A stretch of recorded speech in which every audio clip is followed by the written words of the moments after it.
Welcome everyone, শুভ দুপুর। কেমন আছেন সবাই? আজকে ইউএস কিচেনের ডাইনিংয়ে যে মেনুটা আছে সেটা নিয়ে হাজির হলাম। তো আজকে কি আছে চলুন এক ঝলকে দেখে নিই।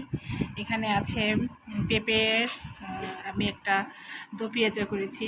মানে দো পেঁয়াজা বলতে এটা খুবই ভালো লাগে, পেঁপের ঘাটিও বলা যায়। তো যেহেতু আমি কোনো মশলা অ্যাড করিনি সেজন্য আমি পেঁয়াজ রসুন রেসিপিটা বলে দিই। পেঁয়াজ রসুন গোটা জিরা শুকনো মরিচ দিয়ে বাগার দিয়ে করেছি, তো এই জন্য আমি দো পেঁয়াজা বলেছি। তো ঘাটাও বলা যায়, পেঁপের ঘাটি যেটা বলা হয়। আর এখানে আছে পটল রুইয়ের ঝোল করেছি। এটাও একটা, যেহেতু গরম প্রচণ্ড, একদম কাঁচামরিচ দিয়ে, কোনো শুকনো মরিচ অ্যাড করিনি। রুই দিয়ে পটল দিয়ে রুই মাছ পটল দিয়ে আমি এখানে ঝোল করেছি টমেটো ধনেপাতা দিয়ে।